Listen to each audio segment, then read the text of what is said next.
ನನ್ನೆಲ್ಲ ಪ್ರೀತಿಯ ವೀಕ್ಷಕರಿಗೆ ಪ್ರೀತಿಯ ನಮಸ್ಕಾರಗಳು.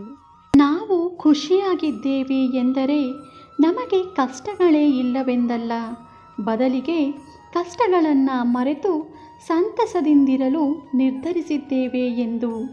ಯಾವತ್ತೂ ಕಷ್ಟಗಳನ್ನು ನೆನೆದು ಕೊರಗಬಾರದು, ಏಕೆಂದರೆ ಸಂತಸದ ಜಗತ್ತು ನಮ್ಮನ್ನು ಅಪ್ಪಿಕೊಳ್ಳಲು ಕಾಯುತ್ತಿರುತ್ತದೆ.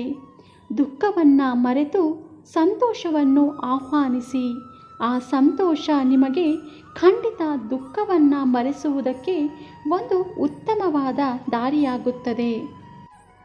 ಇತರರಿಂದ ಲಾಭ ಪಡೆಯುವ ಉದ್ದೇಶದಿಂದ ಎಂದು ಸಹಾಯ ಮಾಡದಿರಿ. ಯಾವತ್ತೂ ನಿಸ್ವಾರ್ಥ ಮನೋಭಾವದಿಂದ ನೆರವು ನೀಡಿದರೆ ನಾವು ಮಾಡುವ ಕೆಲಸಕ್ಕೆ ಅರ್ಥವಿರುತ್ತದೆ. ಚರಿತ್ರೆಯಲ್ಲಿ ಗೆದ್ದವನಿಗೆ ಗೆದ್ದವನು ಎನ್ನುವ ಜಾಗವಿದೆ, ಸೋತವನಿಗೂ ಕೂಡ ಇಂಥವನೊಂದಿಗೆ ಸೆಣಸಾಡಿ ಸೋತ ಅನ್ನೋ ಜಾಗವಿದೆ. ಆದರೆ ನಿಂತುಕೊಂಡು ನೋಡುವವರಿಗೆ, ಆಡಿಕೊಂಡು ನಗುವವರಿಗೆ ಚರಿತ್ರೆಯಲ್ಲಿ ಎಲ್ಲೂ ಜಾಗವಿಲ್ಲ. ಇತಿಹಾಸದ ಪುಟಗಳಲ್ಲಿ ಗೆದ್ದವರು ಮತ್ತು ಸೋತವರಿಗೆ ಮಾತ್ರ ಸ್ಥಾನ ತುಂಬಲಾಗುತ್ತದೆ.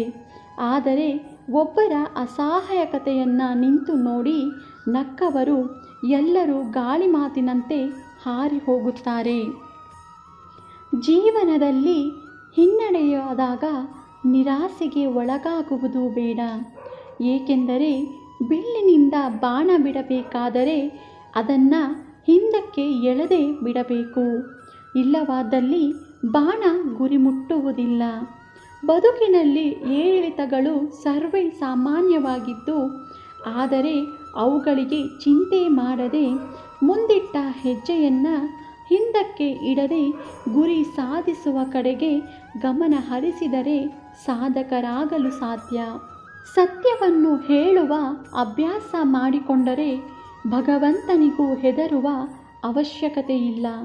ಸುಳ್ಳನ್ನು ಹೇಳಲು ಪ್ರಾರಂಭ ಮಾಡಿದರೆ ನಮಗೆ ನಾವೇ ಹೆದರಿ ಬದುಕಬೇಕಾಗುತ್ತದೆ. ಸತ್ಯವಂತರು ಭಗವಂತನಿಗೂ ಹೆದರುವ ಅವಶ್ಯಕತೆ ಇರುವುದಿಲ್ಲ, ಏಕೆಂದರೆ ಸತ್ಯವೆಂದರೆ ಆ ಭಗವಂತ. ಆದರೆ ಯಾರು ಸುಳ್ಳು ಹೇಳಿಕೊಂಡು ಬದುಕುತ್ತಾರೋ ಅವರು ಅವರ ಆತ್ಮಸಾಕ್ಷಿಗೆ ಹೆದರಿ ಬದುಕಬೇಕಾಗುತ್ತದೆ. ಸುಳ್ಳು ಮನುಷ್ಯನಿಗೆ ಎಂದಿಗೂ ಒಳಿತು ಮಾಡುವುದಿಲ್ಲ. ಜೀವನದಲ್ಲಿ ನಡೆದು ಹೋಗಿರುವುದನ್ನು ಸರಿಪಡಿಸಲು ಪ್ರಯತ್ನಿಸಬಾರದು, ಅದು ಅಸಾಧ್ಯ. ಮುಂದೆ ಆಗಬೇಕಾದದ್ದನ್ನು ಸರಿಯಾದ ರೀತಿಯಲ್ಲಿ ಯೋಚಿಸಿ ಮಾಡು, ಅದು ಖಂಡಿತ ಸಾಧ್ಯ. ನಡೆದು ಹೋಗಿರುವುದರ ಬಗ್ಗೆ ಯೋಚಿಸಿ ಫಲವಿಲ್ಲ. ಚಿಂತಿಸಿ ಸಮಯವನ್ನು ವ್ಯರ್ಥ ಮಾಡಿಕೊಳ್ಳುವ ಬದಲು ಮುಂದೆ ಮಾಡಬೇಕಾದುದರ ಬಗ್ಗೆ ಗಮನ ಹರಿಸಿ ಅದನ್ನು ಉತ್ತಮ ರೀತಿಯಲ್ಲಿ ಮಾಡಿದರೆ ಒಳಿತು. ಸ್ವಾರ್ಥದ ಇನ್ನೊಂದು ರೂಪವೇ ಅಹಂಕಾರ. ಅಹಂಕಾರ ತುಂಬಿದ ವ್ಯಕ್ತಿ ಎಂದಿಗೂ ಕೆಡುಕನ್ನೇ ಮಾಡುತ್ತಾನೆ, ಆದರೆ ಕೊನೆಗೆ ಅವನ ಅಹಂಕಾರವೇ ಅವನ ಅಸ್ತಿತ್ವವನ್ನು ಕೂಡ ನಾಶ ಮಾಡಿಬಿಡುತ್ತದೆ. ಅಹಂಕಾರವನ್ನು ಬೆಳೆಸಿಕೊಳ್ಳುವ ವ್ಯಕ್ತಿ ಎಂದಿಗೂ ಸಂತಸವನ್ನು ಹೊಂದುವುದಿಲ್ಲ, ಜೀವನವನ್ನು ಹಾಳು ಮಾಡಿಕೊಳ್ಳುತ್ತಾನೆ. ಒಬ್ಬ ಮನುಷ್ಯನಲ್ಲಿ ಸ್ವಾರ್ಥ ಬೆಳೆದುಕೊಂಡಾಗ ಅವನ ಮನುಷ್ಯತ್ವವನ್ನೇ ನಾಶ ಮಾಡುತ್ತದೆ. ಸ್ವಾರ್ಥವು ಅಹಂಕಾರ, ದುರಾಸೆ, ಅತಿಯಾಸೆಗೆ ದಾರಿ ಮಾಡಿಕೊಡುತ್ತದೆ. ಸ್ವಾರ್ಥದಿಂದ ಎಲ್ಲವೂ ನಾಶವೇ ಆಗುತ್ತದೆ. ಸ್ವಾರ್ಥ ಯಾರಿಗೂ ಒಳ್ಳೆಯದನ್ನು ಮಾಡುವುದಿಲ್ಲ. ಅದಕ್ಕಾಗಿ ಮನುಷ್ಯ ಸ್ವಾರ್ಥ ತ್ಯಜಿಸಿದಾಗ ಮನುಷ್ಯತ್ವವನ್ನು ಉಳಿಸಿಕೊಳ್ಳಬಹುದು. ಮನುಷ್ಯ ಸ್ವಾರ್ಥಿಯಾದಷ್ಟು ತನ್ನ ಮಿತಿಗಳನ್ನು ಮರೆಯುತ್ತಾನೆ. ಅಶಕ್ತನೊಂದಿಗೆ ದ್ವೇಷ, ಅಸೂಯೆ, ಶಕ್ತಿ ಪ್ರದರ್ಶನ ತೋರುತ್ತಾನೆ. ಆದರೆ ಅಶಕ್ತರೊಂದಿಗೆ ಶಕ್ತಿವಂತರು ಹೋರಾಡಿದರೆ ಅಲ್ಲಿ ಸೋಲಾಗುವುದು ಶಕ್ತಿವಂತರಿಗೆ ವಿನಃ ಅಶಕ್ತರಿಗಲ್ಲ. ಯೋಚಿಸಿ ನೋಡಿದರೆ ಅರ್ಥವಾಗುತ್ತದೆ.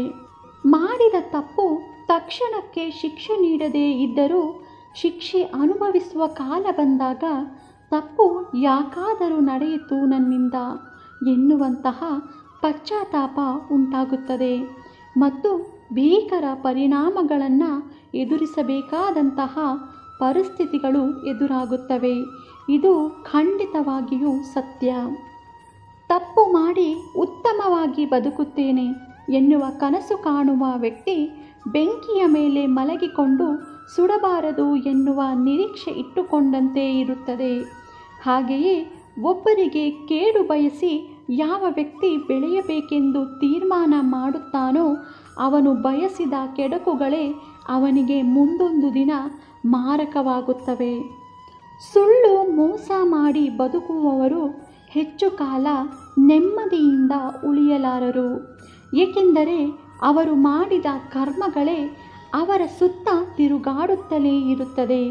ಒಂದು ಸಾರಿ ಅವರ ಹಣೆ ಬರಹ ಕೆಟ್ಟಿ ನಿಂತರೆ ಒಂದಾದ ಮೇಲೆ ಒಂದರಂತೆ ಅವರು ಮಾಡಿದ ತಪ್ಪುಗಳಿಗೆಲ್ಲ ಶಿಕ್ಷೆಯನ್ನು ಅನುಭವಿಸಬೇಕು. ಸರಿಯಾದ ಬೆಲೆಯನ್ನು ಕೊಡಲೇಬೇಕಾಗುತ್ತದೆ. ಈ ವಿಡಿಯೋ ನೋಡಿದ್ದಕ್ಕಾಗಿ ಧನ್ಯವಾದಗಳು. ಈ ವಿಡಿಯೋ ನಿಮಗೆ ಇಷ್ಟ ಆಗಿದ್ದರೆ ದಯವಿಟ್ಟು ನನ್ನ ಚಾನಲ್ನ ಸಬ್ಸ್ಕ್ರೈಬ್ ಮಾಡ್ಕೊಳ್ಳಿ, ಶೇರ್ ಮಾಡಿ, ಲೈಕ್ ಮಾಡಿ ಮತ್ತು ಕಮೆಂಟ್ ಮಾಡಿ. ಮತ್ತೆ ಇದೇ ರೀತಿಯ ಸ್ಫೂರ್ತಿದಾಯಕ ವಿಡಿಯೋಗಳೊಂದಿಗೆ ಭೇಟಿಯಾಗೋಣ. ಧನ್ಯವಾದಗಳು ಸ್ನೇಹಿತರೆ.